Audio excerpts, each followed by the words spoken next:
At first, I'd like to just thank you so much for this remarkable film, for coming and being such a gracious artist, creator, respondent, and friend to all of us here. It's been a remarkable week, and we're words can't express how happy we are to share this time with you. So thank you so much for that. Thank you. It's really inspiring time for me too. I just talked to a friend outside about my inspiration for coming here and to, as a start of the new film. So this is like my research, actually. It's part of it. Yeah. So thank you for being part of that. Yeah. Well, I'd love to talk about that, about sort of the making of films, and I'd love to talk about the new film. And maybe we could begin with, during this time here, we've been talking about some cooking and doing some cooking. And so I don't want to drag out the metaphor, but we could talk about some ingredients. I don't think we can at all map the recipe or share the recipe, but a few ingredients we could pick up on and then go from there. I will try to remember. That's how many years ago? 2006? Like 17 years ago? Yeah. And I haven't seen it on the big screen since 2006, so this was fabulous. Well, I think we wanted to begin with the kind of the seeds of your films, especially this film. A lot of your films do interact with medical spaces, with the role of doctors and patients and conditions and illnesses. And I'd love for you to begin to talk about this film in connection to your upbringing and to your experience with your parents. Your father was a doctor, your mother was a doctor, a pediatrician, I believe, and then became a hematologist. Yes. She became, pediatrician, but she specialized in hematology, like a doctor in there. So it's something, because when I made Tropical Malady, 2003, we shot that film, and then my father passed not long before the shooting. So I think it's so natural. After Tropical Malady, I focused on reflecting about his life and my mom's life. And I'm not sure if it's here I talk about my terrible time in Tropical Malady, about how I was so angry in that film. It's about my sexuality, it's about many things, desire, and I want to just try to get many darkness, and so I become monster on the set of that film. It's hard to believe. But then, I was drawn into Buddhism and many other, just reflecting on who I am and the gratefulness of being born and with these parents. So I started this film the opposite way, because in Tropical Malady it's really dark for me. It's really anger and whatnot. But this one is so clear. It's like a white or transparent ball or something. So we have a very good time, and then luckily I had a very good team of producers, so I'm really free. And I was doing shooting the first part first, and then I stopped for a few months, and then my editor started to edit that, and then I wrote the second part, and then shot the second part after. So it's very organic, and it's really happy time to experiment in many things, including also DP, and we try different things. And another part of maybe another ingredient is, you've talked about this in the master class and in other places as well, but like observation or awareness. I imagine you with a book or multiple sort of blank page books and ink and watercolor and sketches and notes and sort of observations.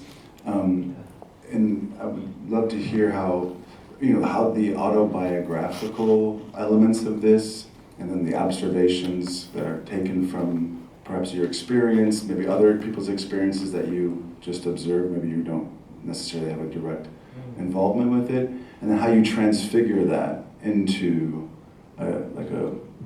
another kind of experience where it's not sort of only remaining within your own. I mean, this is a personal film, and you're involved in personal filmmaking, but it kind of it sort of migrates and sort of shifts its shape as it goes along. So I'd love to hear about kind of your process. I think this is a mixture of different memories of different people, me included. Because it's like kind of like Memoria, because many of the scenes were happening from observation. There exists a real singing dentist, and but it's a different kind of song. So kind of I adapt, and so the guitar among and little gesture like people tying their shoelaces twice, this kind of thing that I no meaning, but it's an impression, yeah. And then there's a stories from my dad who kept telling us this joke about DDT, and and my mom about being caught by this. I don't think he's a policeman in this film. I changed, but he was a gas station manager. So he's competing with my dad for her love, and like that, and all the references that from the actors themselves, the way they talk, the way social adapting, and then it's all non-professionals, the woman who played Dr. Tơi, my mom. She was working at the toll booth collector, as a toll booth collector, and and the guy who's trying to court her, he's a graphic designer, for example. So all these different lives, And speaking of different lives, there's a way in which there's like a flow or a drift or a kind of breeze of sort of individuals, our attention, stories that are being pulled together, and somehow I'm connecting this to the almost constant presence of a very gentle but sort of manifest breeze, and the wind in the trees. And I know a lot of early cinema people talk about the wind in the trees as like this expressive moment or this exciting moment when the world, the trees of the world and inanimate objects kind of project themselves or animate themselves in some sort of animistic way. But I kind of want to take it in the direction of the nature of reality or selfhood, where it's not fixed, but sort of on the breeze or in the wind, flowing through different ways. There's a way in which these, the film and your practice, you have these notes, you have these experiences, but there's also this tremendous amount of play or movement that goes on between things. And I wonder just how do you harness that, or how does that come up in the process? I actually didn't think that much. I think that's a problem of students nowadays. They think too much. And I was just like that trees. I talked before about the end shot of tropical melody. We end with this same wind and the trees at night. And then it starts with that shot, but during the day. So it's really continuous. For me, it's just like that, and honestly, I didn't think about circular shape. I just wrote the script as I felt it. But then someone said, "Oh, there's a lot of circular motif in this." I said, "Oh, really?" It's many discovery. But for me, it's more direct feeling at that time. For example, there's one shot where this Dr. Tơi goes to have a tea, and then she goes to the window, looking out of the window to the rice field reflection, and that's from Maya Daren, Measures of the Earth. So it was just that. That's kind of personal thing. Well, I think we can open up to questions from the audience. We already have one right here. As we think about clear glass circles. We'll start here, but I'm just going to say we're going to have a microphone on each side of the auditorium. Maybe we can try alternating, front to back, side to side, or something like that. But please raise your hands and then wait for one of us to come to you. Hello. Thank you again for tonight. Such a beautiful film. I want to comment on two aspects. The first one is like in many of your films, I think I see banana tree leaves from windows, and this also happens when you go to Colombia. That is I see a great connection in terms of how plants migrate in colonialism, and the same plants are being projected, transplanting metropolises and Americas and other parts in the world, and banana trees was one of them. So my first comment and question is like, how do you, is that a way of you to connect with Colombia being like alien in a place as different of your past experiences that we have seen you being much more native to a place in your films, like in this one, in Syndrome of the Century. And the other question and comment I have is related to the way you work with state of trance in some of your films. Like, I feel like for you, different from many other filmmakers, like instead of making climax sequences, you were making trance.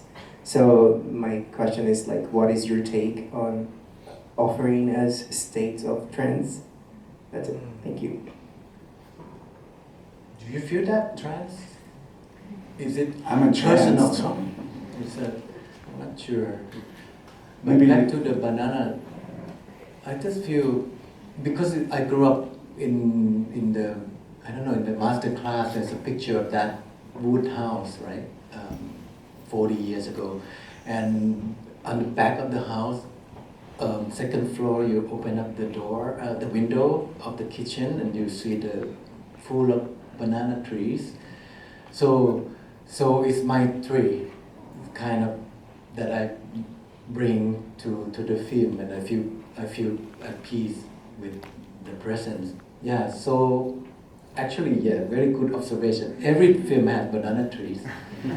Yeah, this one we planted, and also in the windows of Cemetery of Splendor, that's also planted banana trees.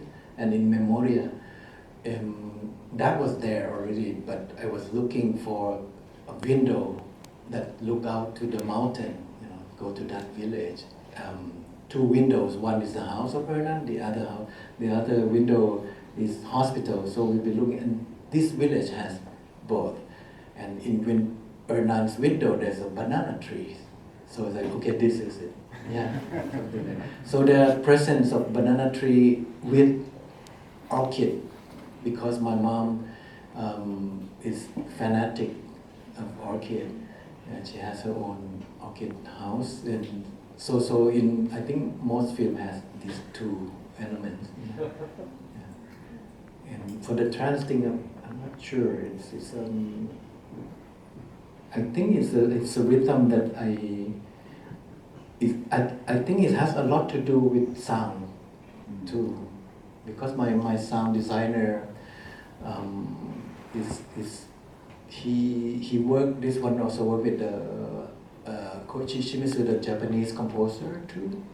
That means that Koichi is really like I don't know, he's like heavy into electronic music, but really drawn out, really, yeah, like a club, like really hardcore. Yeah.